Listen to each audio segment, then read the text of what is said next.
I do weekly, where I share with you something terrible I've done in my life so you can feel better about your life.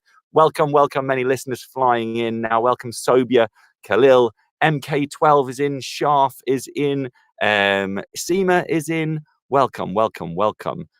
Oh, hold on. All right, we've got a tech issue, I believe.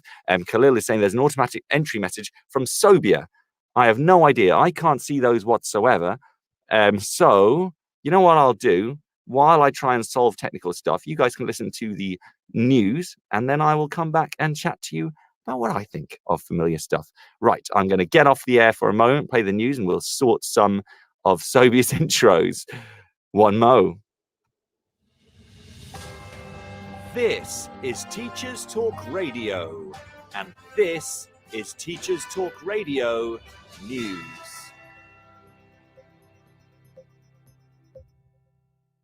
This is your latest Teacher Talk Radio News with Gail Glenn.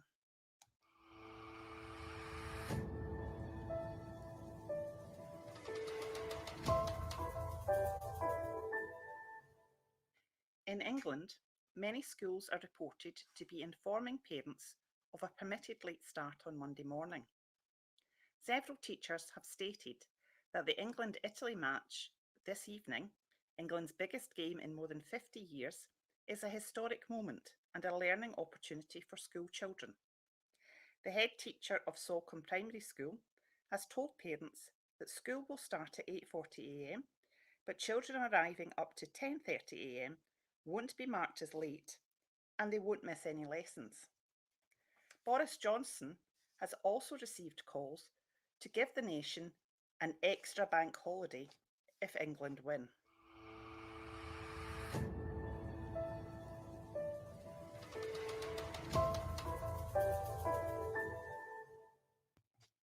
The government in England has launched a campaign called Rediscover Summer, which aims to encourage families to get out and about following the pandemic. Suggested activities are visiting a museum, discovering a national cycling network trail, trying a new sport, and visiting the places which inspired your favourite book. Children and Families Minister Vicky Ford said, "Rediscover Summer will provide families with some fantastic opportunities to get back to the activities they may have missed out on over the past year. Our summer home activities list will offer up more free ideas and options for children to stay active and have fun, and our expanded holiday activities and food programme will also help families access opportunities both indoors and outdoors." The campaign aims to show that no matter where you live, there is something for everyone.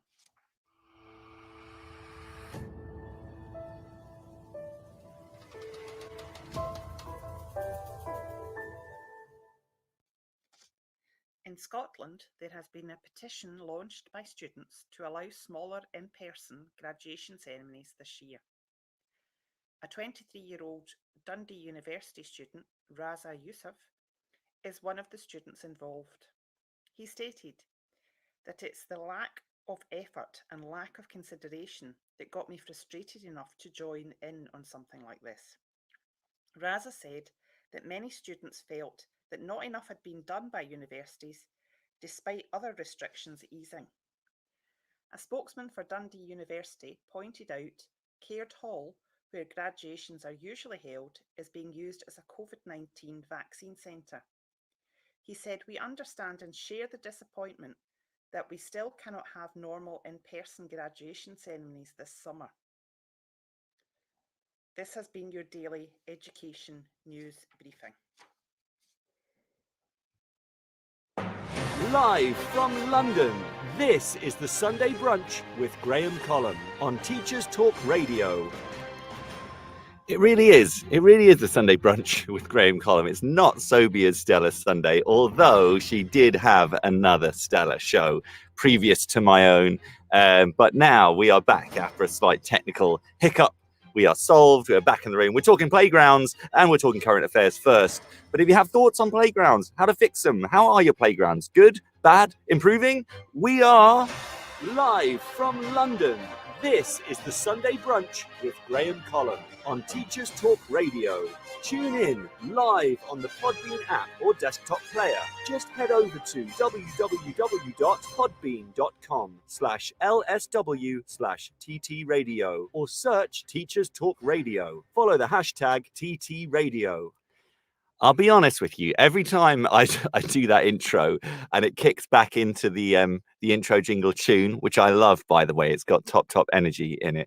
Every time I do it, I like kick back on my chair away from the mic, as in like just with the energy of woo, here we go.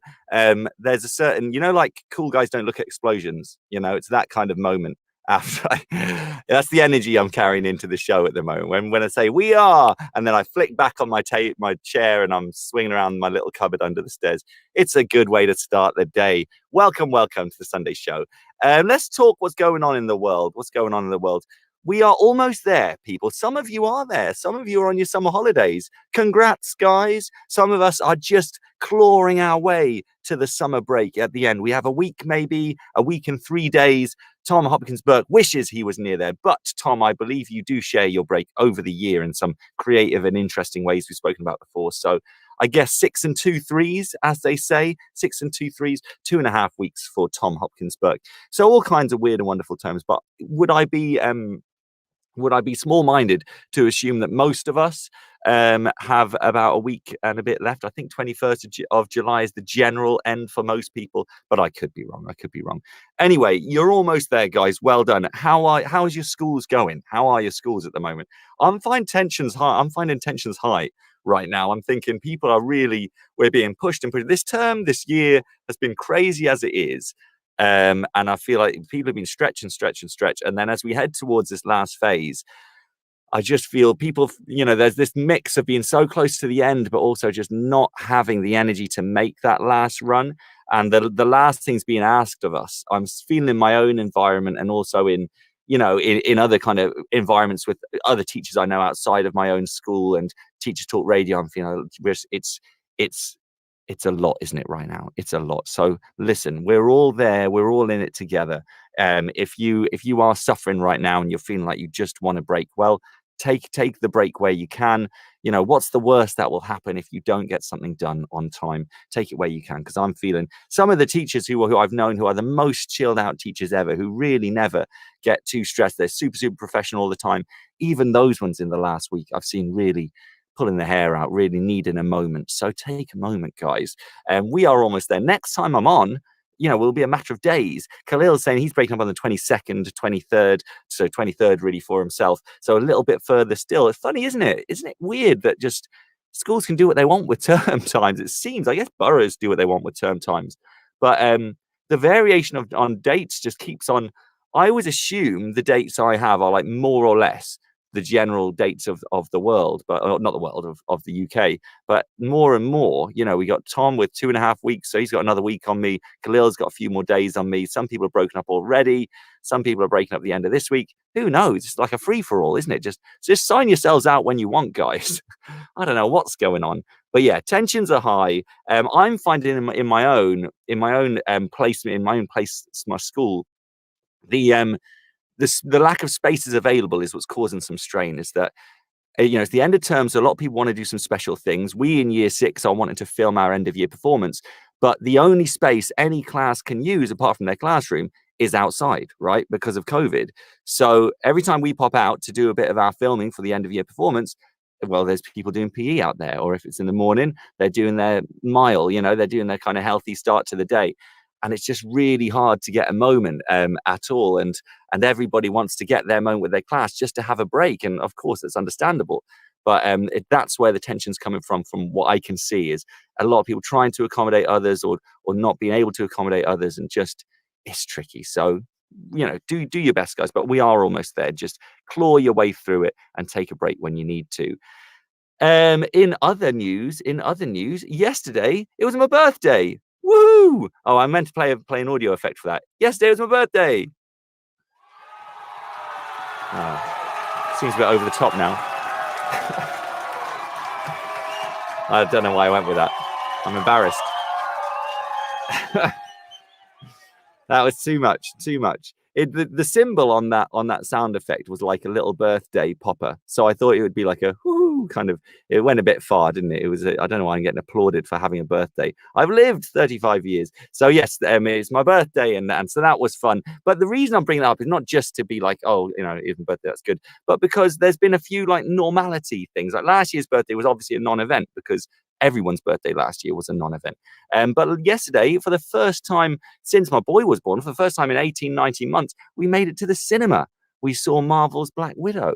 So that was an exciting event. It was really nice to be sat in the cinema with my wife, chilling out, thing of popcorn, thing of, what was it, Tango on the side. It was nice. It was just a little bit of normality. And Marvel movie hasn't been out for almost 2 years.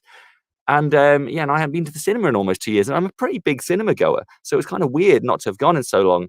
But that was really nice, really nice. Some normality. We had our masks on and all of that kind of stuff.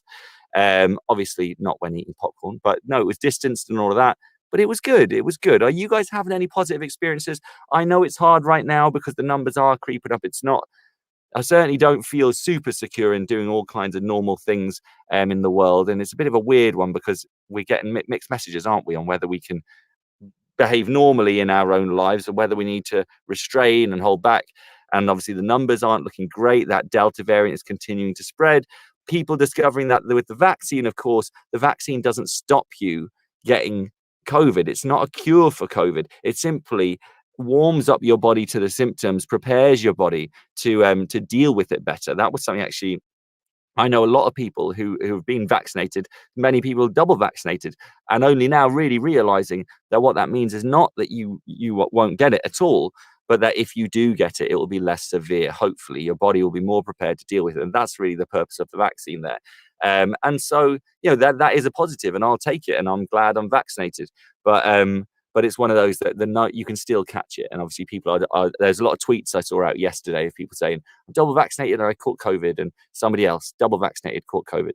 And just that, the presence of people catching COVID, it feels a little bit like Christmas time. It reminds me of that December, January phase where a lot of people seem to be catching it, which is a worry. We have bubble closures in our schools, some children out and adults out. It's not great, but like I say, we're almost at the break as it is, and then perhaps we can all distance and take our space, but also have a wind down. We need it, guys. I can only imagine the leadership people I've got. I know I've got some people in the room who are on leadership in their schools, and I can only imagine how the logistics and all the constant thinking of it all year round is just pretty wild. So COVID is still going on, but the cinema's open and you can do things like that. So make the most of it, I guess. Make the most of it while you can. Not always wonderful and fun.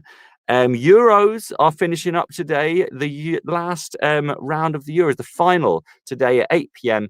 England versus Italy. How are you feeling about that, guys? How are you feeling? You staying up to watch it? Are your kids staying up to watch it? Because that's been a little bit on the teacher sphere at the moment, hasn't it? How are we dealing with the kids being up late? Obviously, loads of kids are going to watch it. They deserve to watch it. They should enjoy it as much as anyone. And then we're all thinking, oh, what about Monday? And how about when the kids come in? They're all going to be tired, or they might not come in at all. Well, it is what it is. We've rearranged things in our own school. We had an event on tomorrow morning. We now pushed it back to Tuesday because we're anticipating kids might not be in. I can't say I feel one way or the other about it. I think it would have been fine anyway. I think most kids will probably be in, I guess. But then again, maybe not. Maybe I don't quite appreciate just how much people are going to party, whether this goes well or not today. Whether, we win or lose, surely it's still worth celebrating that we're in a final. Well done, England. Well done, Gareth Southgate. And well done, all of the people involved. Interesting one, isn't it? But I hope you're all looking forward to it, whether you're supporting England or Italy or somebody else. Maybe you just love football and you're looking forward to seeing the final of the Euros. Funny take from my father-in-law the other day was it's not the World Cup. I don't know what everyone's getting excited about, was his take on it. I don't know why people care. It's just the Euros. I thought Euros are pretty big. I thought Euros are a big deal. They're certainly, when I was growing up, it was Euro 96 and all that. That was Gareth Southgate from a different angle. But I thought they were a big deal. I think they are a big deal, aren't they? It's like the second biggest cup, I think, from our perspective in the world. Surely the second biggest cup in the world. So yeah, exciting times. Euros and Italy win a lot. Italy win a lot. Well, this is the thing. I had a kid in my class, funnily, over the last week. I was talking to them about how do we feel about it, and this was before we had our semi-final. And one kid had a funny response. He says, I think England deserve to win it. And I clarified, it's like, so you do think they deserve to win it? Yes, but they'll lose against Italy. And I thought, well, then they don't deserve to win it, mate. You can't have it both ways, can you? You either deserve to win it and therefore have the power to overcome any challenge in the tournament, or you are not as good as another team and therefore don't deserve to win it. I don't understand how this child can perceive it as either we deserve to win, but we're not going to beat Italy, but we're not as good as Italy. I was talking to my class rather cynically, and I spoke about it on the radio last week. You can tell me off. I have been told off this week for this viewpoint. But I was speaking to the class about, the kind of avoidance strategy of other teams. Like when a lot of England kids in school I know kind of said, when France went out, they're like, yes, we won't have to play France. Like, that's good. We're more likely to win, which is fine. We are more likely to win when those teams go out. But I find it an odd angle on winning a tournament when you kind of don't want to face other people in the tournament. I feel like you should be up for facing anyone and then just hit them with your best. And if you win, then you win. And so that one viewpoint of, I think we deserve to win, but we're not going to beat Italy is a very odd viewpoint. What do you guys think about that? How are you feeling about it? How are you feeling about it? And let's see, Sobia's dropping in some comments. She says she's a fellow host, Sobia. She was on Sunday morning, had an amazing show, always an amazing show. She's great, amazing interviews, amazing questioner. Far more skilled than myself. Let's have a little look. She says, I haven't watched Italian football lately, but Del Piero forever. Honestly, Sobia, I can't say I understand that reference whatsoever. I am probably the least football-y person in the room right now. I like football. I appreciate it. I enjoy it when it's on. We will be watching tonight as well. But I'm not a big follower. So Del Piero means nothing to me. It sounds like the company that make oranges or whatever, man from Del Monte. So there we are. Well done, Del Piero, whoever you are. Another thought I had in my cynical mind is how funny it is that football, obviously being a nationally recognized kind of staple thing of England, how it's so celebrated, no matter how we get on, no matter what happens, we have our kind of sweepstakes and we have people at the gates of schools. So we have our kind of TA is all dressed up in the England stuff. She's cheering, she's playing music and anthems and things. Hey, come on, England, all this kind of stuff as the kids are coming in. And, because it's a national celebration, isn't it? It's something that's recognized. But I do find it funny as a hobby, as a thing that people are interested in. If I did that, when a Zelda game came out, I dressed up as Link and stood at the gate and started playing the Legend of Zelda theme. Way, new Zelda game is on the way. I reckon I'd be fired within the week. Or if I held a sweepstake in my class. What do you think the next title of the next Zelda game is going to be, kids? Sign up for the sweepstake. I don't think it would go down as well, lads. I don't think it would go down as well. So props to the football. If you like football, this is the time to be. This is the time to be in England and lapping it up. But us nerdy types, we're slightly envious on the fringe of the hobbies of the world. We don't get an international celebration like that. I guess that's why I did my E3 shows a few weeks ago. That was my way of standing at the gate and cheering in geekery, if that's a word, which it isn't. Yes. So anyway, so that's the world at the moment. COVID looking a bit scary. Euros looking very exciting. Schools getting stressful. That's what's going on these days. And thankfully, not any great scandals in politics for a while. It's been quite nice to not have a scandal. But what's weird after that Matt Hancock thing a few weeks ago was that I kept hearing people being like, there's another one coming to break. There's another scandal. And I find it weird that people sit on these things. When you're younger, you always think a scandal just breaks when it breaks. Like people find the information and release it. But isn't it weird to think that people can have like the most shocking thing on somebody and they're just waiting for like the right season to release that? I find that a really odd thing on scandals. And if I guess I feel slightly robbed and lied to by the press that they, not that I'm surprised by that, but that they they just kind of hold back on stories until they feel we're good and ready. And it's like, well, actually, surely it's their job to just deliver it. Maybe there is something on timing, actually. That's pretty simple-minded of me to say that. There is something to be said for timing a story for greater effect and to make sure it's noticed as well, I guess. The same way sometimes you can time a story so it's not noticed. It's overshadowed by others. Who knows? Who knows? Whatever. Who knows what I'm going on about? Today's show, so up ahead on the show, we are talking about the school playground, okay? It's something I've wondered about for a while, and I felt as we get towards the end of the year, the playground can sometimes get a little bit frayed around the edges. It can get a little rough out there. Kids get a little bit loose. Maybe insults fly a little bit more. I think as they get tired and they get close to the summer, some of their less wonderful behaviors come out, and we see those on the playground. So I wanted to talk about what your playgrounds are like out there, and maybe how you've countered problems on the playground, what ideas you have to solve problems on the playground. Maybe your playground looks different to the common school playground. In my own experience, the playground's it's not that far off from when I was in school, going back 20, 25 years, even more than that. And so that's curious to me, because there were a lot of problems with the playground when I was in school. And I think there are still a lot of problems on a lot of playgrounds now. So that's my main topic to talk through. In a moment, I'm going to play through the news. We're going to have some ads, and then we're going to get into that topic of the playground. And I'd really, really like to hear from you guys on this. I want to hear about your playground experiences. So people in the room, I have a great, lovely bunch of listeners who are in right now. And if you have thoughts, or if you want to share your thoughts about your playground setup, or maybe some ideas you've put forward in your playground, or ways you space out your playground, or kind of space up the time. Maybe there are certain clubs that run at lunchtimes, or spaces that are used at lunchtimes to give people more space. Do you have football that go on in your playground? Obviously not related to the Euros. I mean, in general, do you have football going on in your playground, or is that banned on your playground? Do they play games like It and Bulldog and things like this? I'm not going to think about COVID too much. I'm imagining a pre and post COVID world. What's your playground like? That's what I want to get into with you all.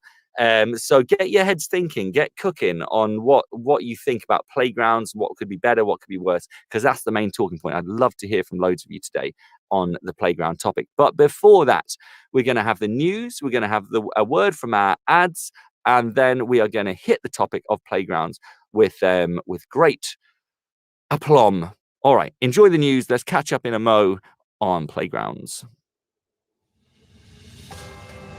This is Teachers Talk Radio, and this is Teachers Talk Radio News.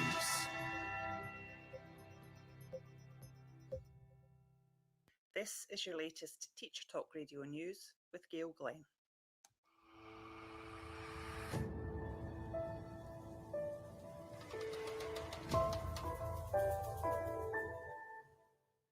In England, many schools are reported to be informing parents of a permitted late start on Monday morning. Several teachers have stated that the England-Italy match this evening, England's biggest game in more than 50 years, is a historic moment and a learning opportunity for school children. The head teacher of Columb Primary School has told parents that school will start at 8:40 a.m, but children arriving up to 10:30 a.m.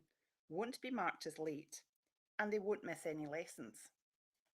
Boris Johnson has also received calls to give the nation an extra bank holiday if England win.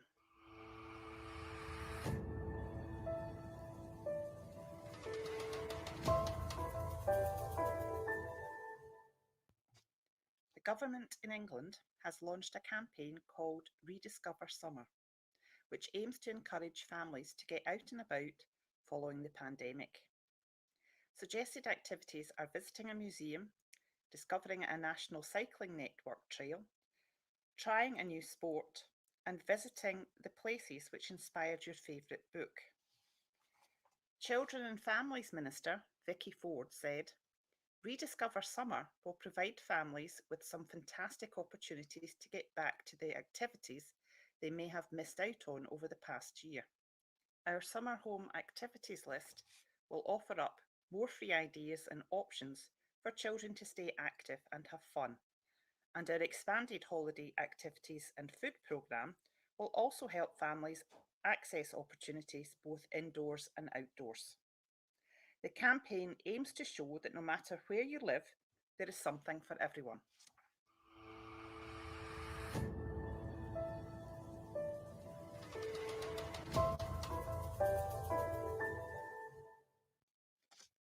In Scotland, there has been a petition launched by students to allow smaller in-person graduation ceremonies this year. A 23-year-old Dundee University student, Raza Yusuf, is one of the students involved. He stated that it's the lack of effort and lack of consideration that got me frustrated enough to join in on something like this. Raza said that many students felt that not enough had been done by universities, despite other restrictions easing. A spokesman for Dundee University pointed out Caird Hall, where graduations are usually held, is being used as a COVID-19 vaccine centre. He said, "We understand and share the disappointment that we still cannot have normal in-person graduation ceremonies this summer." This has been your daily education news briefing.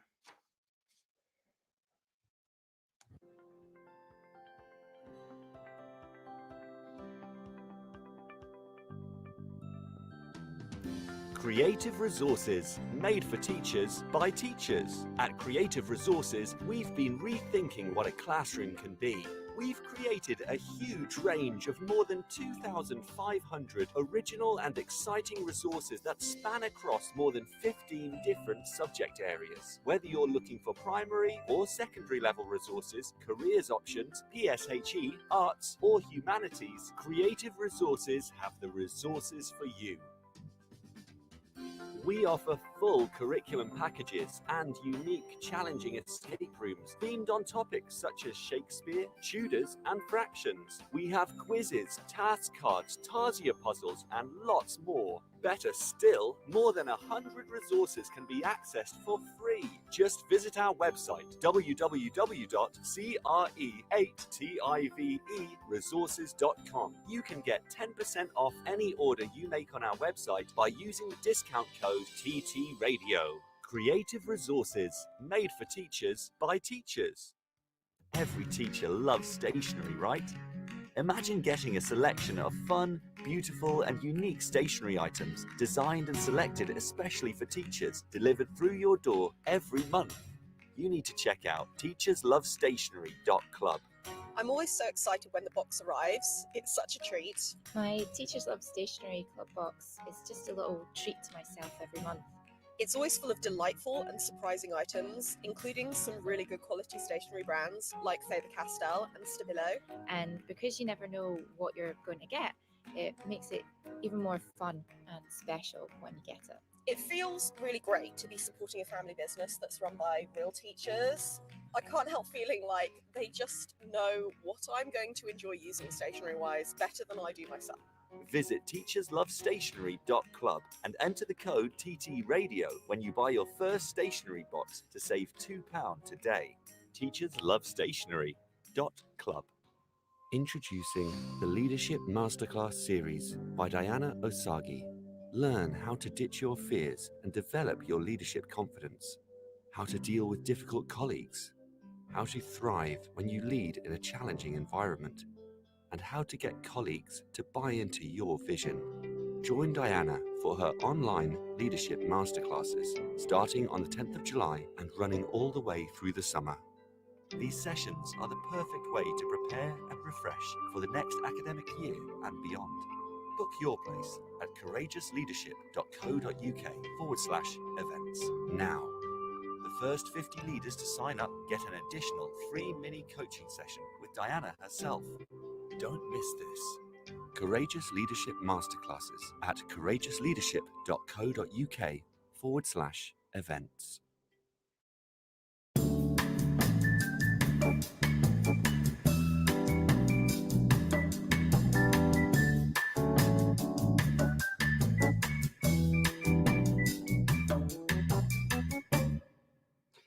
Hello, hello, hello. You are listening to Teachers Talk Radio, the one-stop shop to communicate with teachers across the world about current affairs and topics going on in schools all around the place.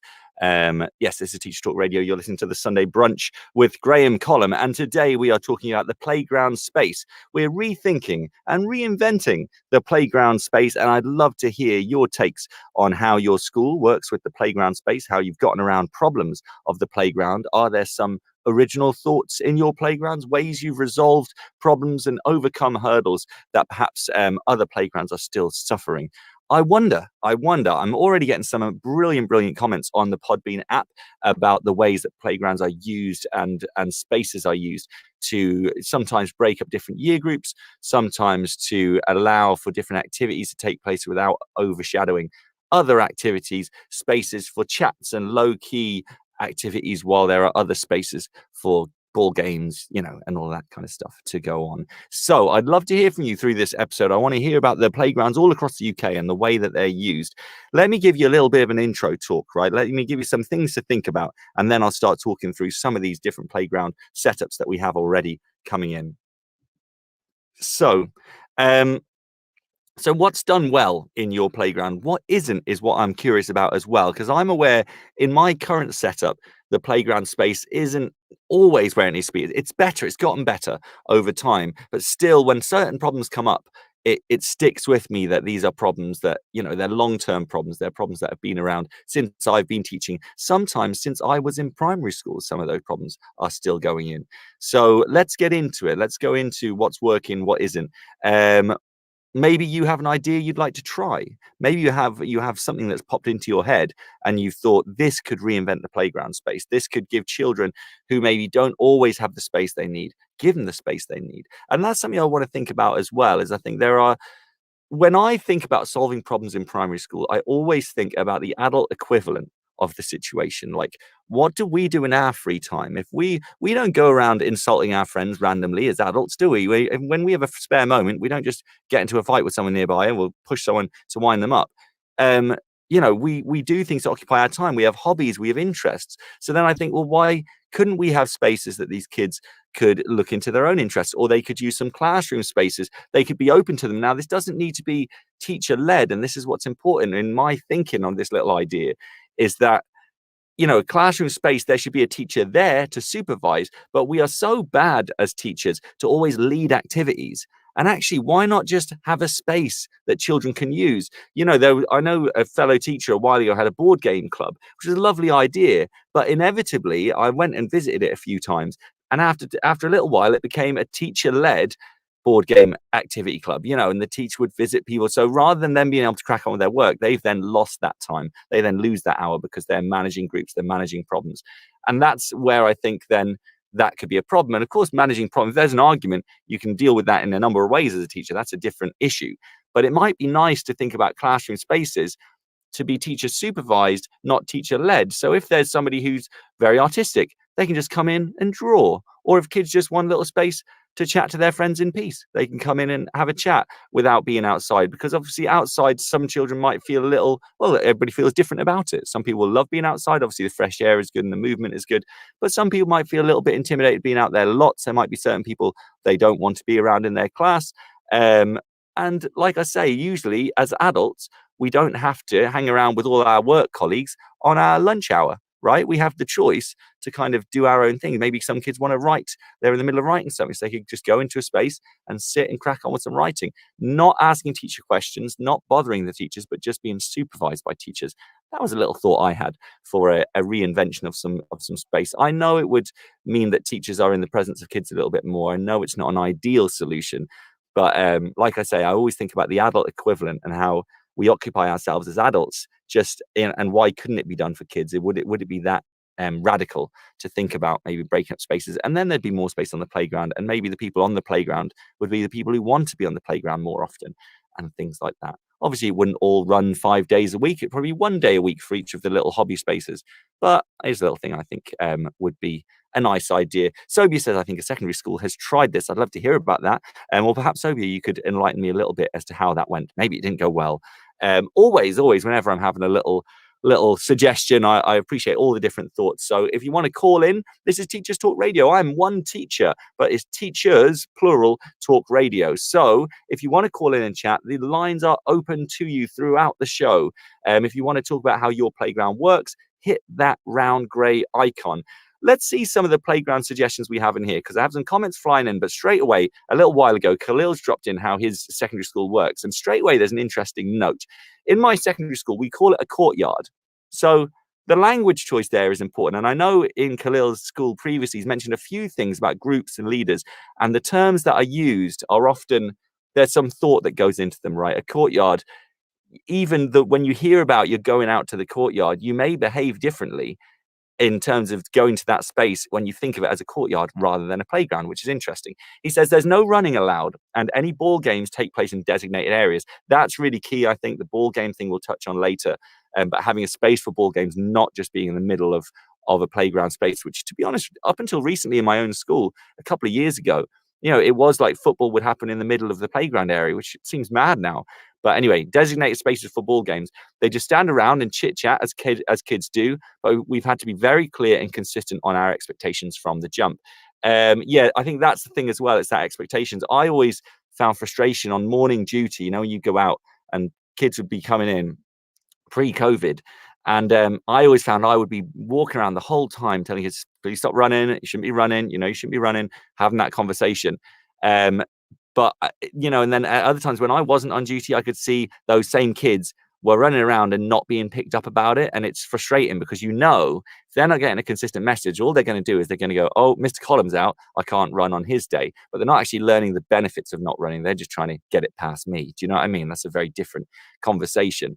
So that's a nice idea. Designated ball game areas, I think, is really important. I think when it used to just blur into the main space, or a really big part of the playground would be football or whatever, I think we probably have all realized that that's not fair on people who aren't into it. And football in itself is a pretty problematic game, because we know in primary schools and in secondary schools, football can be a little bit of a popularity contest. It's not really about skills and qualities and the rules of the game. It's more about who picks who and who's seen as skilled by their classmates. And that's a whole different science. That's not a nice thing, is it, for a playground? Shouldn't be what we're doing in our spare time, worrying about whether we're going to get picked first or last or at all.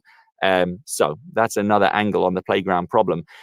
Chem Commando is in. Our tech wizard, Tim, says our kids all go back to the houses at break and lunch. Only years 7 and 8 have a dedicated playground, in inverted commas, where they do usual playground stuff. Others just have a grassed area for ball games. So maybe it's a bigger and more open space where ball games can happen. I wonder if there's a problem there with ball games happening sporadically in that area, or whether that's just a normal expectation that's well managed. Back to houses at break and lunch. That sounds nice. And also, Tim, that sounds like that call back to what we do as adults. When you have your break time, you want a comfortable space to sit and chat. You don't want to have to be forced to stand outside, maybe. But we know the health benefits, a bit of fresh air doesn't hurt us as well. But only year 7 and 8 for the playground. That's interesting to me. I wonder why that is, why it's decided that year 9, 10, 11 don't need a playground, or that they're on the grass. Maybe that's a COVID thing. Let me know. You can inform me further as you wish, Tim. Sobi says we've changed our structure of school day, so year groups on playground at different times. We have that too. We have some year groups together, but in certain kind of marked pod areas now. There's one pod for my class, another pod for the other class, another pod for a year 5 class, and so it is. But they're quite limited spaces, and that's an interesting dynamic change. In some ways, there's less chaos and less problems, because the big kids are around big kids and smaller kids are around smaller kids. So there's less collisions and arguments between different year groups, and that's a good thing. But then the problem is for kids who maybe don't settle in well in their own class. Maybe there are those children who will get on with younger kids better, or they get on with older kids better, or maybe they have a sibling in an older class who they'd like to see. And all of that is taken away, of course, with the pod problem of COVID. Now, I'm not going to think about loads, because I'm glad to say we're gradually moving towards a post-COVID world where hopefully those problems will be less and less. But the idea of kids being out with their classes, although it limits some problems, I also see it leads into others, and kids get sick of each other. At this time of year, I've had a few problems. I'm going to go into them in the next next 15 or 20, 30 minutes. I had some problems on our playground. I think a lot of it is because these kids are getting a bit sick of each other. Really, the long and short of it, some kids are sitting in the same chair for most of the day, and then they go out to the playground with the same kids around them for the other parts of the day. That's a lot of time around one group of 30 kids. And so there are problems, I think, that come from that podding issue. Whether we spend a lot of time on the pods or actually spend more time on the playground in general, think about post-COVID, sorting other playground problems. I wonder what COVID rules will stick around. I wonder which of the schools out there will keep pods from the COVID period and which will get rid of them as soon as possible. I don't know. I don't know which side of the fence I sit on that. Feel free to call in. What do you think? Should we keep pods? Should we get rid of them?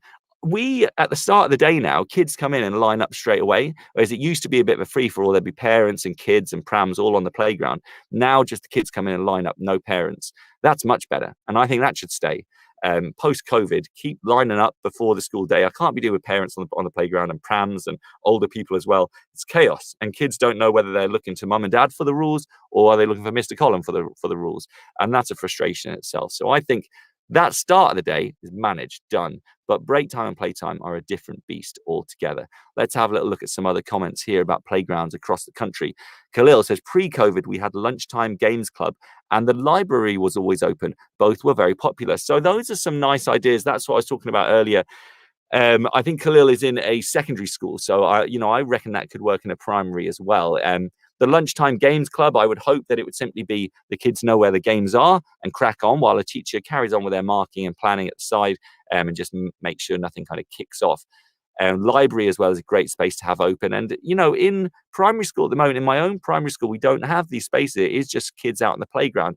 And I wonder how achievable it could be. I wonder if I know obviously any time that kids are around the adults, then that's asking a lot of those adults. And then you've got to think about, well, how are those adults going to get their break and when are they going to be out of class then? So there are logistical issues that come in.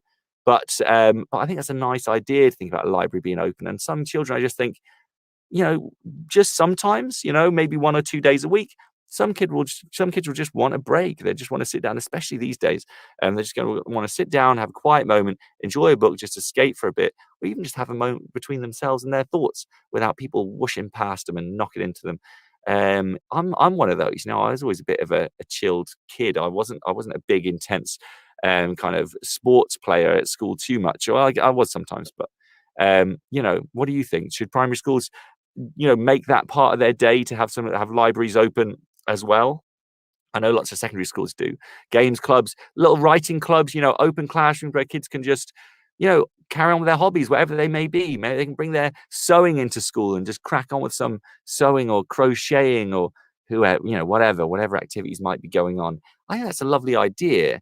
It's more of a chaotic idea, isn't it? It's a bit more open and wild, but I think that's nice. I wonder if it could be achieved. Sobia is continuing on about a school that has tried having the open spaces. She says it's the Hackney New School. Ah, yes, Hackney New School. Love hearing about Hackney New School, which is a school which does a lot of things differently. It's teaches, I think, its own curriculum. I'm sure it's a private school. However, it's privately funded by kind of anonymous donors.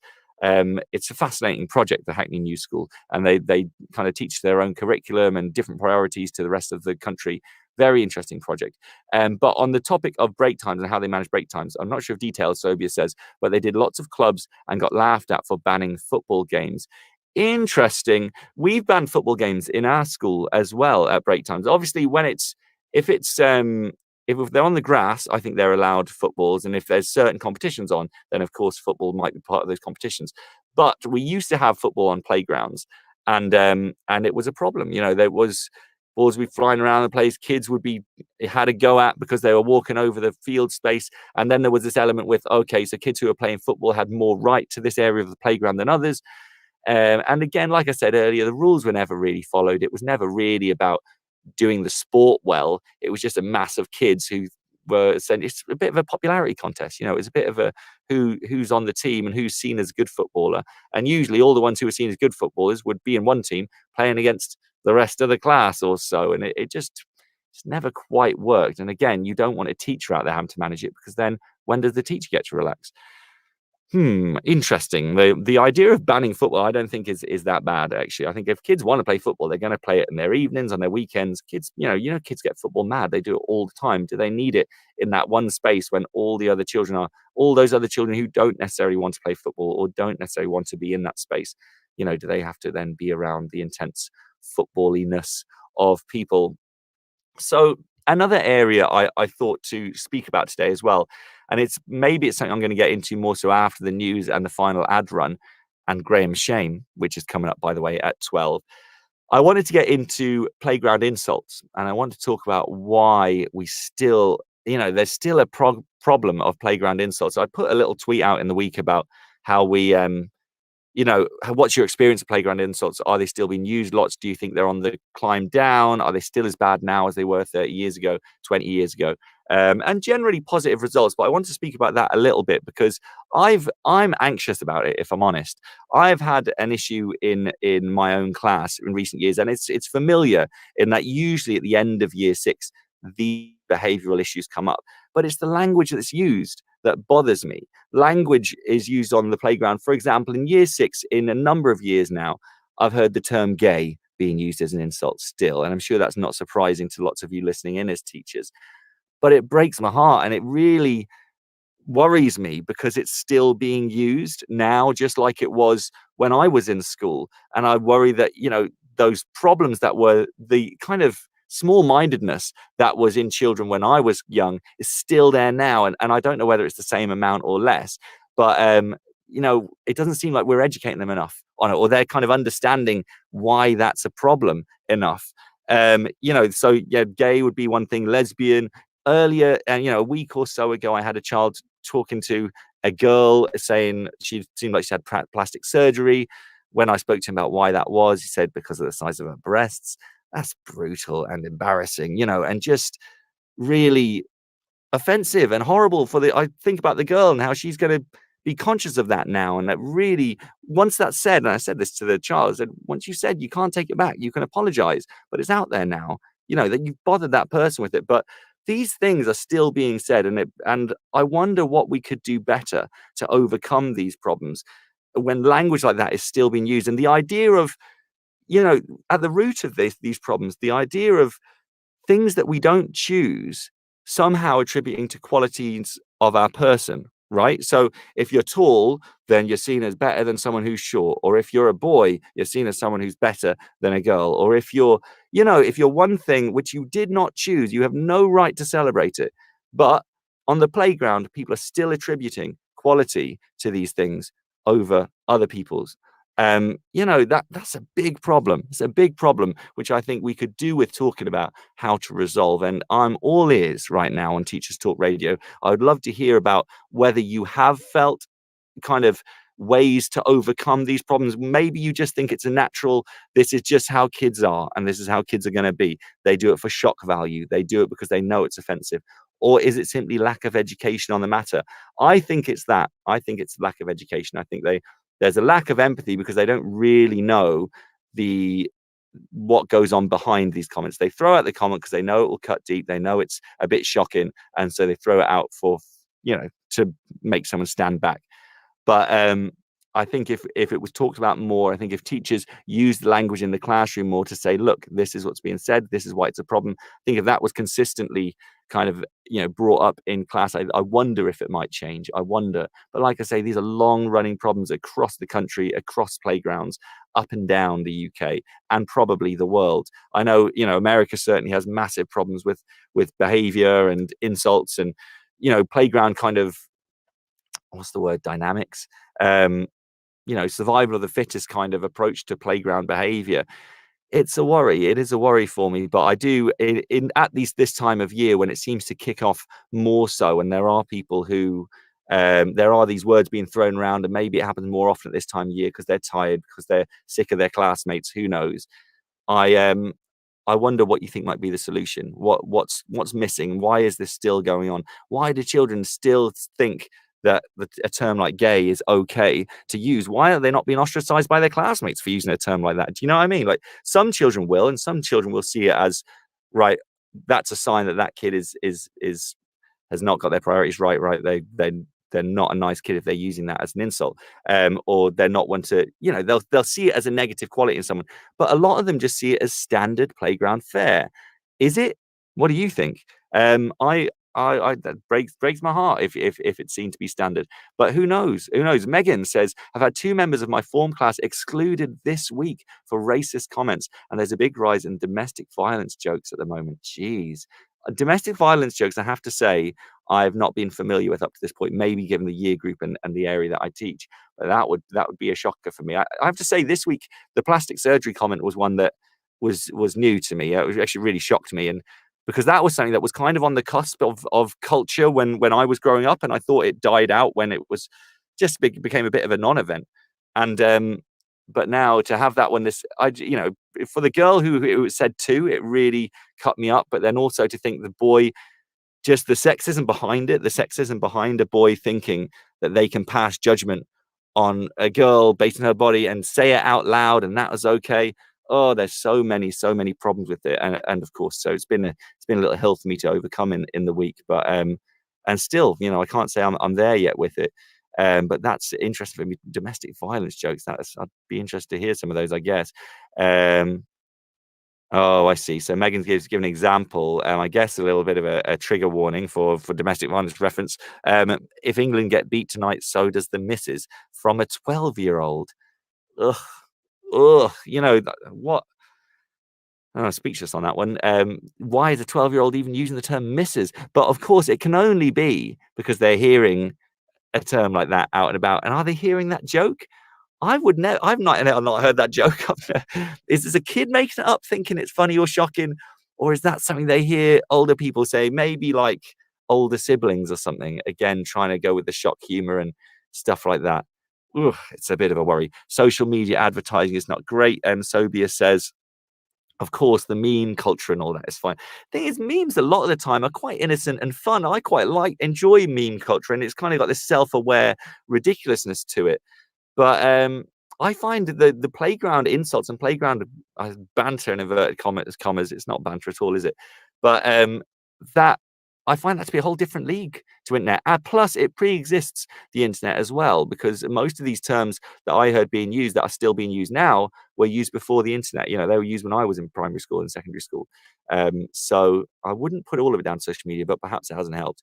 Tom Hopkins Burke, our resident newsie and Twitter guy, says there's a massive link between England playing and increase in reported domestic violence. Jeez. 28% if England win, 40% if England lose on domestic violence. That's shocking, isn't it? That's horrible.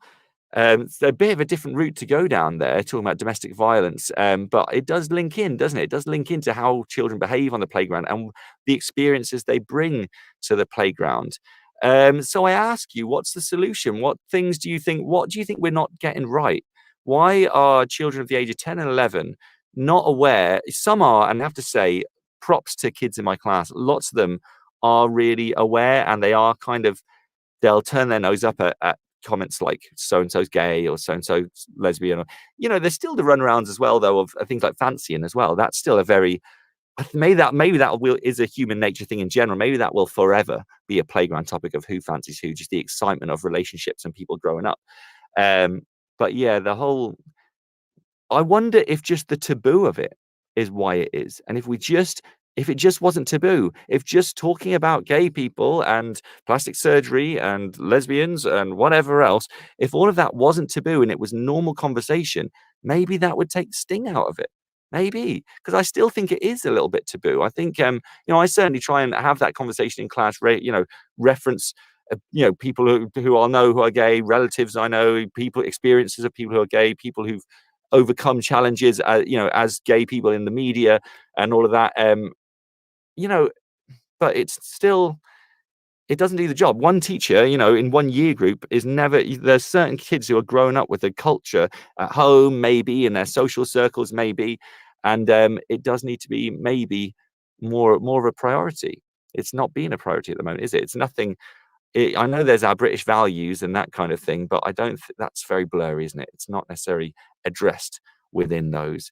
What's your thoughts, guys? I turn the table over to you guys on solutions. I think we could talk about the worries of playground comments for a long time, and then we're just going to despair and feel terrible. I can see Tom Rogers is in the room. He's the captain of the Teachers Talk radio ship. He's certainly had a lot of experience of his own, kind of experience of the way children insult and comments that are made, and I'm sure we all have in the room. I wonder what you see the solution to be, because I know many people in the room have experienced far worse than my own experience.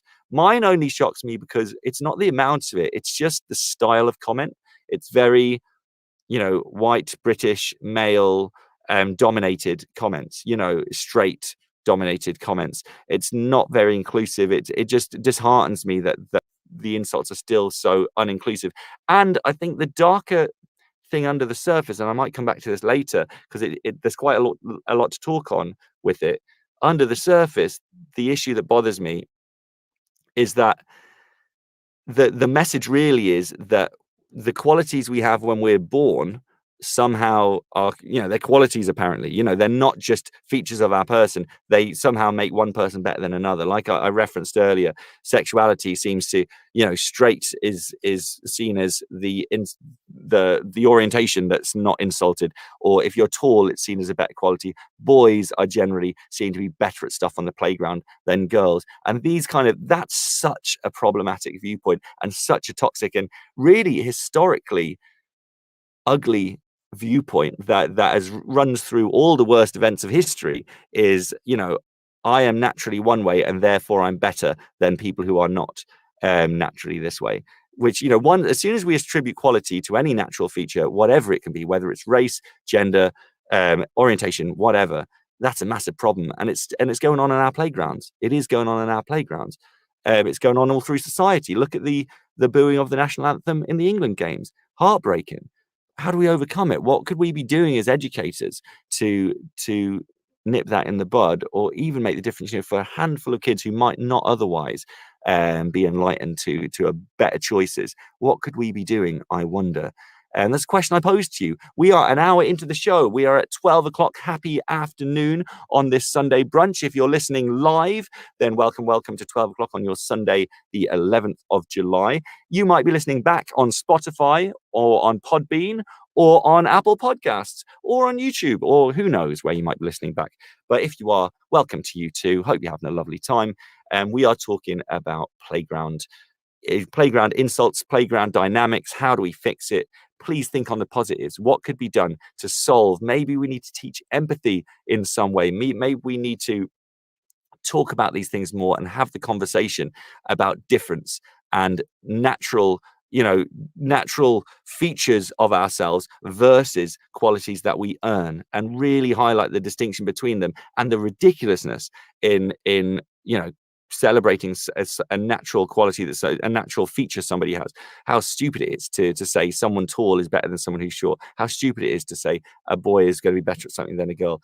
That conversation really maybe needs to be had more and really highlighted as ridiculous if we want that to be effective and we want kids to hear the message. I wonder what the solutions might be. Megan has a comment here. I'm going to read that out, and then we're going to head to the news, ads, and then Graham's shame. And then we're going to head into the final bout of this conversation. Let's see. Megan says, had some issues when it was Pride Month. See, Pride Month, in my own experience, funnily, this year, it was known a lot by my class. It was discussed, but thankfully, largely only positively. There was, I think there was 2 incidents that month of gay comments being used, but otherwise, even one of them, we weren't sure whether it really was made. But it's still a worry. But there wasn't lots, I'm glad to say.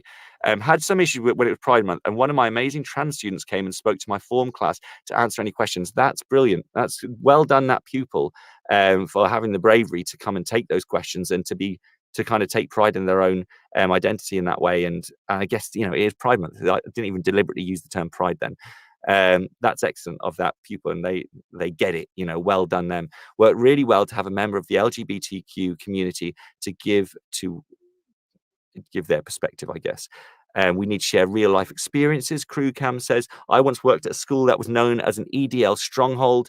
Openly talking to my year 5 class about my own experience caused them to rethink and challenge what they had heard at home. Should note that I'm a black teacher. Right. So I think that's really true. I think, and this is the issue that I sometimes face, is that as a white male teacher, who comes across British, even though I'm Irish really, but come across British white male to the kids, as much as I can talk and try and promote things, there's nothing as good as people sharing their own experiences, fellow pupils.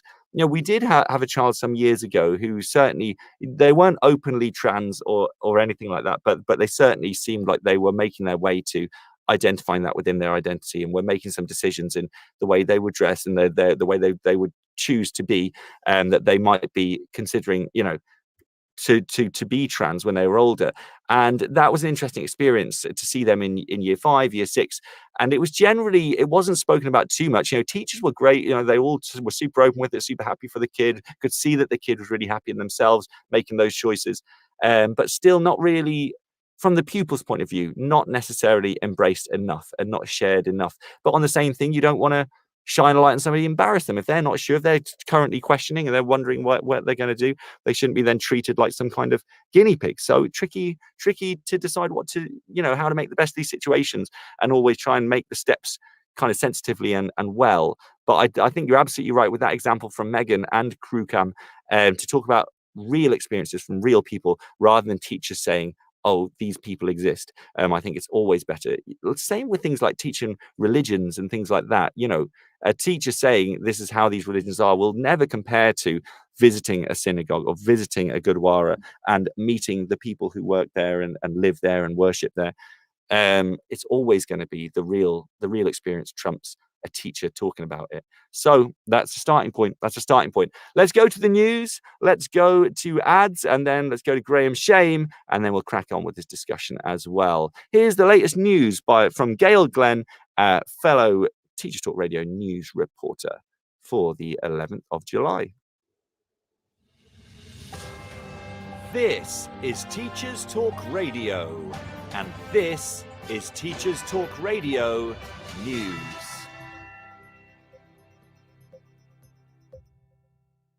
This is your latest Teacher Talk Radio news with Gail Glenn.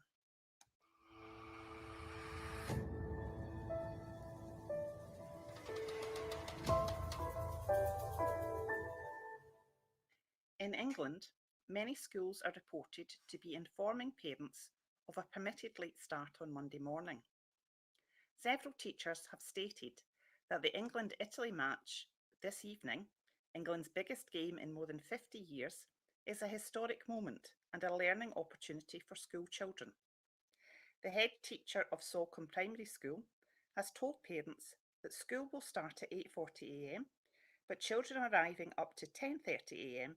won't be marked as late and they won't miss any lessons. Boris Johnson has also received calls to give the nation an extra bank holiday if England win.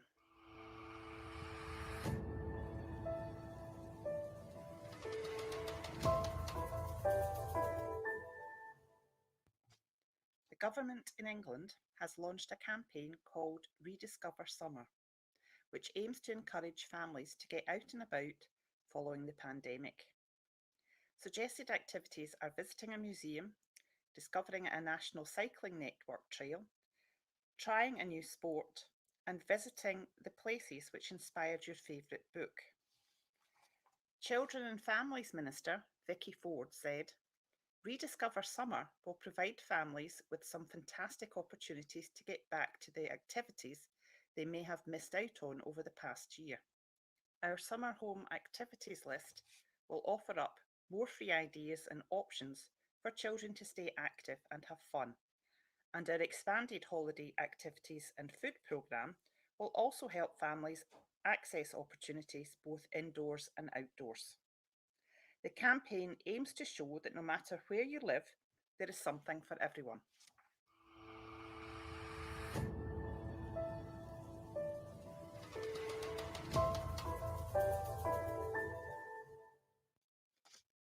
In Scotland, there has been a petition launched by students to allow smaller in-person graduation ceremonies this year.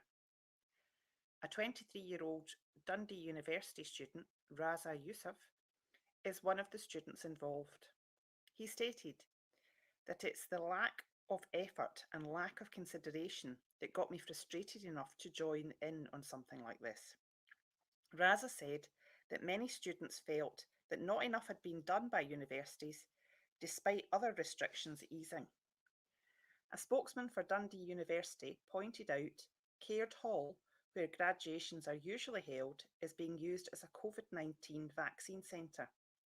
He said, we understand and share the disappointment that we still cannot have normal in-person graduation ceremonies this summer.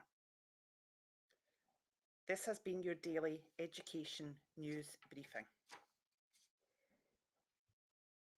Every teacher loves stationery, right? Imagine getting a selection of fun, beautiful and unique stationery items designed and selected especially for teachers, delivered through your door every month. you need to check out teacherslovestationery.club. I'm always so excited when the box arrives. It's such a treat. My Teachers Love Stationery Club box is just a little treat to myself every month. It's always full of delightful and surprising items, including some really good quality stationery brands like Faber-Castell and Stabilo. And because you never know what you're going to get, it makes it even more fun and special when you get it. It feels really great to be supporting a family business that's run by real teachers.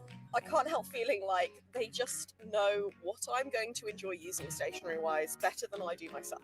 Visit teacherslovestationery.club and enter the code TT Radio when you buy your first stationery box to save £2 today. teacherslovestationery.club.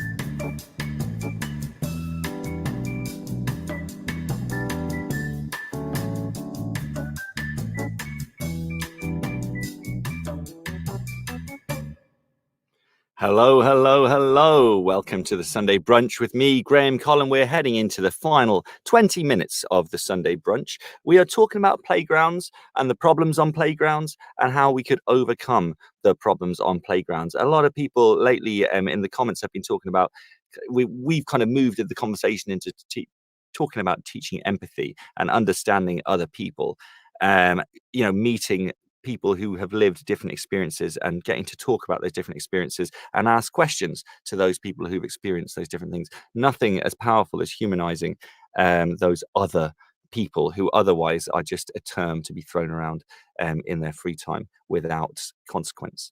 So, some really interesting discussions being had. But we are past the hour of 12, which means it is now time for the inevitable...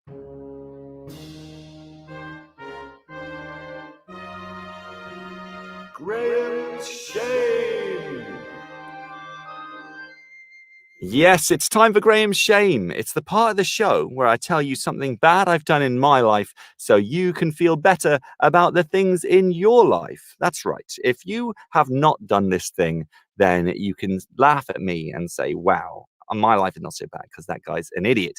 And if you have done this thing or something similar, then at least you can relate and say, I'm not alone. I am as bad as this guy and he's doing all right. So this is Graham's Shame. Usually a part of the show that I quite enjoy.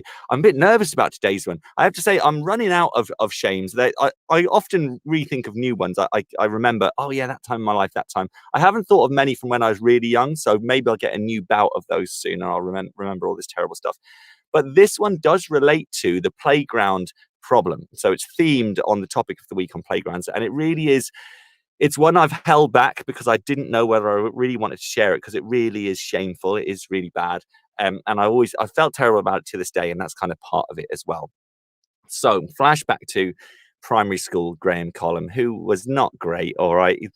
Bit arrogant, right? I'm the youngest brother of 6. So there's that youngest brother quality of like, I think I'm great and I wind people up and I'm just a bit of a not lovely guy. And anyway, I'm sat by the side of this playground. I'm on a bench by a path. And down this path, people would sometimes treat it as a bit of a running track and they go dashing past. And I've got my head in my hands right now. I don't know why I did this. And I hate that I did it. And I feel like such an awful person, but it stuck with me. So I guess that's a sign that, the guilt of it. But so a girl from my class, name was Lucy, she comes running past. And I honestly, she's a lovely person, didn't know her particularly well. She was fine, didn't have any problem with her. She's just a person in the class. I guess it's one of these things of like playing with what you are as a human and choices you make or whatever. But as she runs past me, stick my leg out. And she goes flying and fell over and grazed her knees and that hurt. And I went straight to immediate regret. And as the dinner lady came over, I was like, oh, I didn't see her, and kind of played that off. And she knew that I had seen her. And it was very, very not lovely. It was very much exactly what I've been talking about today. There's lack of empathy, lack of like seeing someone as it's bad. It's bad. And so anyway, she was upset about that and grazed me. And anyway, time went on. I'm sure she was over it. And she was like, this guy's an idiot and moved on. And I obviously took the guilt of it, fell forward and was like, geez, that was bad. Let's never do that again. And I can gladly say I didn't go and involuntarily, well, not involuntarily, I didn't go and voluntarily injure any other people after that event, thankfully. Weird event though that it was, but it stuck with me. That's not actually the main shame. That is shameful, but as I was so young and stupid and whatever, I can kind of chalk that up to youth and move on. But the shame, actually, you have to fast forward, like, what am I going? Fast forward at least 10 years, to me being about 21, 22. And I was living in Hong Kong at the time. And it's so weird. And so in Hong Kong, I randomly ended up on the phone to somebody from my primary school. I met somebody in a club who happened to know. We said, you know, where are you from? Blah, blah, blah. Well, we were from the same town. We grew up in the same space. Oh, you might know my friend. Oh, I did know your friend. Oh, I'll get him on the phone. Very weird turn of events. And anyway, that chatting to this person who wasn't the girl who I tripped up, chatting to him then started this kind of snowball of reacquainting with lots of people from my primary school. So, you know, when you go through that phase, and it was around 2008 kind of time, which for many of us probably was the time Facebook kind of blew up and we were reacquainting with lots of social circles from when we were younger. And so all these primary school people were coming together and chatting away. And it was a lovely time to reacquaint with all these people who I'd otherwise really lost contact with.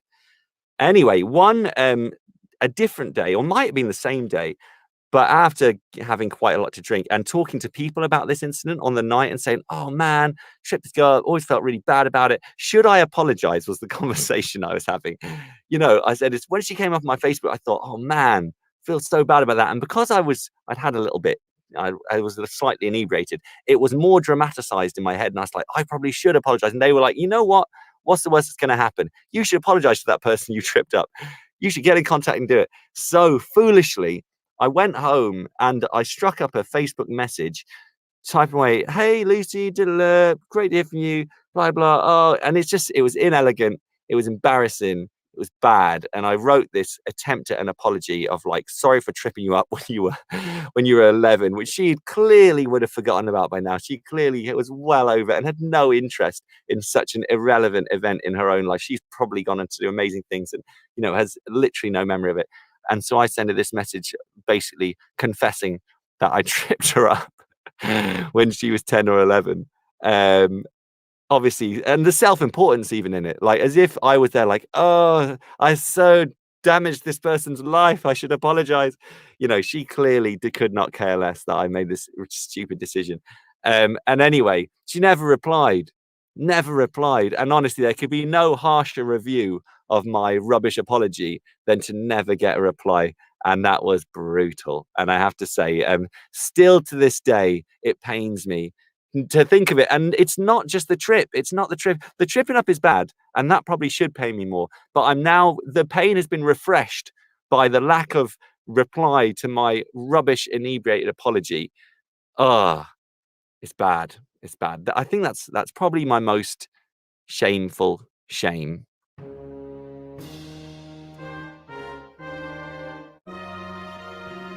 Graham's shame.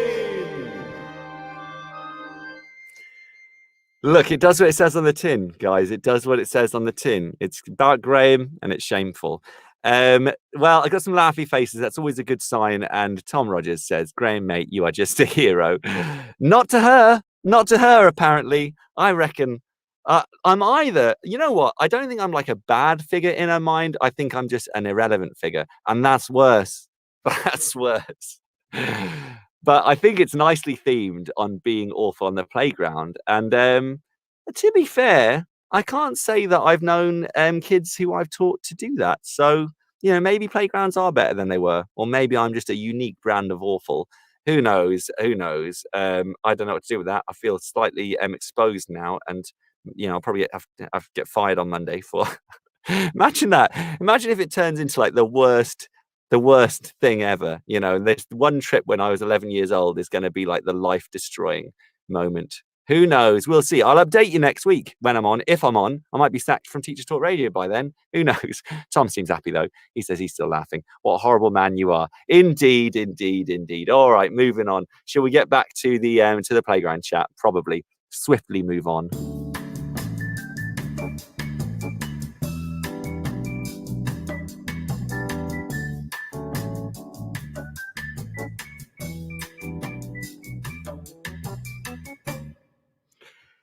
So, how are your playgrounds, guys? How are your playgrounds? Do you have those kind of terms still being used? And if so, what's the school's kind of reactionary process to those? We do a bit case by case, depending on the kid, depending on the history. We might call home, we might give them the timeout. You know what we should talk about? I think I made a list of earlier in the week. Let's talk about things that haven't changed since we were kids, things that are still on the playground. I will share with you the things I think haven't changed, and I'd love to hear from you if you think there are other ones. This is Teachers Talk Radio. If you have suggestions to improve the playground, if you have things that go well on your playground or problems on the playground that you'd like to share and discuss, please call in. If you're on the Podbean app, you can hit the round grey icon, talk to me live on the air, share your thoughts. I love to hear from you guys. So if you have some contributions you'd like to make, just hit that button and let's hear from you. Let's have it out on the talk of playgrounds and fixing, rethinking and recalibrating better playground spaces. Here's things that haven't changed. Weird or not weird, you tell me. Games kids play, right? They still play it, right? In 30, 40, probably 50 or 60 years, just can't get better than it. Like, I'd love to know the first ever game of it. They even made that movie Tag, didn't they? Which was so almost an amazing movie. But yeah, it is still the game to play and still has loads of arguments. Why can't kids get their heads around it? It's a really simple game, kids. Just when you hit, you're it. If you're not hit, you're not it. How hard is that? Kids can't get their heads around it. Still arguing about it to this day. Bulldog still going on in some places. I know some schools ban it. Then kids just invent a really similar game with the same rules and call it Tag Dog or something stupid. Gossiping, still a top pastime on the playground, walking around and saying so-and-so fancies so-and-so, or running messages between people who are upset with each other. Oh, this person says this. Oh, I'll go and give them this message, tell them this. Then that middle person runs over. I have to say, I always think in that situation, the middle person is the problem. The person running the messages from A to B, that is the issue. And that is the person who I would say, listen, stop sticking your oar in and let them resolve it as people, or not resolve it as is their right. So gossiping and it. This is like a playground top 10. This is what I should have planned for the end of this show. Playground top 10. Gossiping and it. Winding people up. Play fighting. You still get boys, and I think this might be a bit of a primal thing. I say boys, largely boys, probably girls sometimes as well, depending on the environment, depending on the school and all of that. And the kids within it. There are, the play fighting, the kind of low key male dominance kind of, I'm stronger than you, but we're playing, we're playing until it seems like you are stronger than me. And then I will actually punch you in the face. The play fighting still going on, really hard to overcome.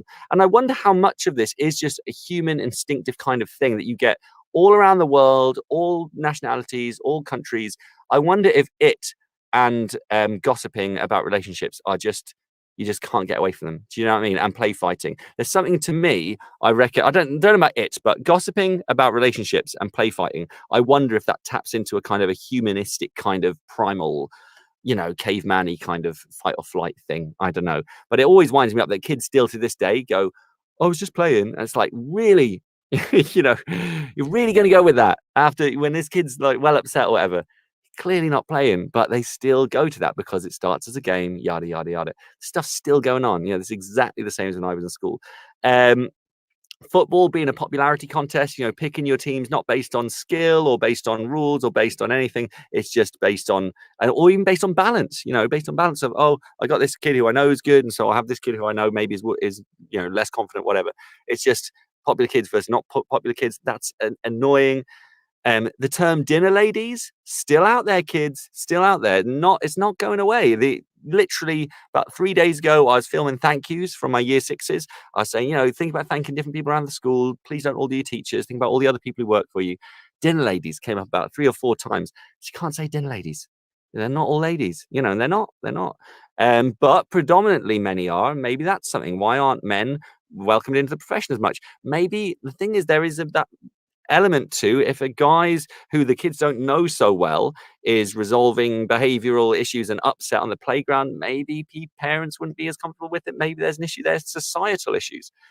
It's big, isn't it? Big. Every time I get into these topics, I think it's going to be straightforward, and then we end up on the cusp of humanity. Dinner ladies, that term, it's lunchtime staff, right? But that's what our school goes for. But the kids still say dinner ladies, and I guess the lunchtime staff are fine with that because it seems to be the standard.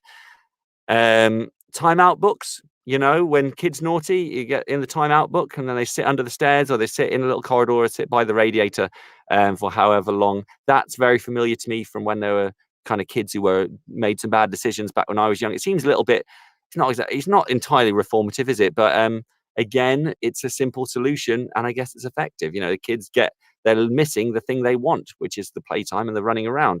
So I guess that's a little bit of, if it isn't broke, why fix it? What do you think of that? Is timeout books and kids sitting indoors when they've done stuff wrong, is that bad? Do you stand against that? I'd love to hear from you. You can call in, Teachers Talk Radio, hit that grey icon on the Podbean app if you want to chat to me about resolving playground problems with something other than a timeout book. Or maybe you love the timeout book and you want to defend it to the hilt.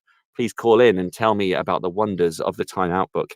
Those are the things I collected that haven't changed. That was my list. So there's it, bulldog, gossiping, play fighting, problems of football, dinner ladies, and the timeout book. That's my things that haven't changed. Do you have any others? Things that haven't changed? Or please feel free to weigh in on any of those and tell me how to change them, how to upend the playground and sort the problem of these kind of old school problems that are still going on. Because it does bother me, and I worry that the kids who are kind of, the ones who are kind of, they use the terms like gay, or they use the terms, they talk about, say the boys who will go up and talk to girls about the size of their boobs and things like that.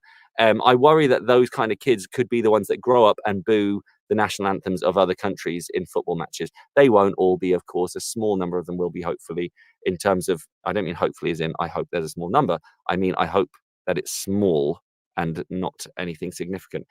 But I wonder, I find that there's a link there. I think if we don't teach empathy and understanding and appreciation of others at a young age, then it grows into that kind of behavior, or worse, or worse. That's base racism, isn't it? And I guess we'll see tonight again. The problem with the way it's gone in the Euros is it seems like there's been nothing done to resolve the booing. It's just happened. It's happened in every match, and we're just expecting it tonight, and we'll all crack on. It's like, no, why are these people like? They're on camera, aren't they? Can't there be people identifying them and stopping them from going to the next match? Maybe there are. Please educate me if that is the case.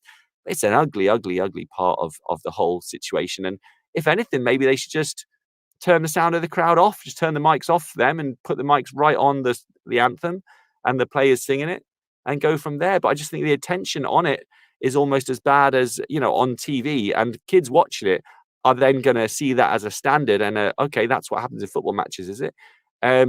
It's a worry. It is a worry. It's an ugly, ugly part of this whole competition.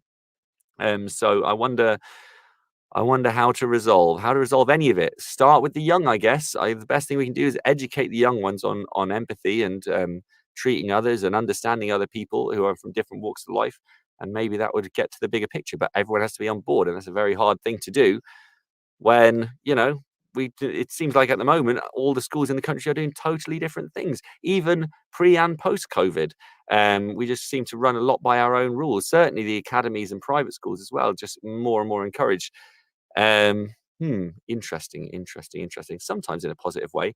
Of course, sometimes to be free is a good thing, like that new Hackney school I'm quite a fan of. I quite like the idea of the changes they've made. But what's to say theirs are better or worse than somebody else's? What do you think? Any last thoughts on the playground problems, playground solutions, playground problems? What do we think? I'd love to hear some last thoughts. We have minutes now, 1 or 2 minutes. And in fact, I need to think about wrapping up. Let me just see that I've done everything I need to do. Oh, Megan's in with a comment. That's nice. My hometown, Bedford, also known as Little Italy, has a huge police presence ready for this evening. But on social media, people have been circulating maps with Italian areas and English areas saying, don't come in our area and you'll be all right. Lordy, such schoolyard stuff and so disappointing. We can't just enjoy things like football, isn't it? And it's hard because obviously the police presence is needed. I guess that's a good thing to resolve problems that might kick off. But it makes you wonder how much this is a problem. It does make you wonder, especially when is even if there's a place known as Little Italy and there's a big Italian community, you'd think that there might be more respect in those areas. You think that that's where people would be better educated on other cultures and people would be more appreciative of other cultures. It's a problem, schoolyard stuff. I wonder about the language of it. Khalil said earlier about the language of calling a playground a courtyard, whether that, would start to make people behave differently, or the languages that we use for different things. But that's such a concern. It makes me not want to watch it, to be honest. If there is really bad booing, I might just switch it off, because maybe that's the best thing I can do, is contribute my viewing number. But really, let's be honest, loads of people are going to watch it anyway. And maybe that's an issue. I don't know. I'd love to hear what you think on it. We're right at the end of this show now. I'm on my last breath as the Sunday Brunch host today. I look forward to being on next week with you all. Next week we will be right at the last few days of term for many of us. Obviously, others doing different things, as it seems like schools just make up their dates now and everyone just works till whenever. But yes, this is the end of the Sunday Brunch. It's been great talking to you and hearing about all your experiences with playground behaviors and solutions. And I was very interested to hear about the people who've limited different spaces, those football spaces, and people who don't have running and things like that. There's a lot to talk on and get into there. But I wish you well. I hope in your last few weeks and days of term, you don't have too many behavioral problems. And maybe we can think about trying out some of these new ideas next year. We can try out some of these maybe indoor spaces for kids to hang out and chill out, some of those open libraries and things like that. Right, it's been lovely being on your airwaves. I hope you've enjoyed. If you have any further comments, you can always catch me on Twitter at Graham Column VO, and Teachers Talk Radio is on these platforms as well, at TT Radio. And you can follow us, you can comment on the things we have to say, and keep the conversation going. Thanks for being on here. Thank you, Khalil and Megan. Love your comments, loved your contributions, both of you. Have a great Sunday, and good luck with the football. It's a long intro. Here we go. You've been listening to Teachers Talk Radio. Tune in live and listen back at ttradio.org. We look forward to hearing from you next time on Teachers Talk Radio.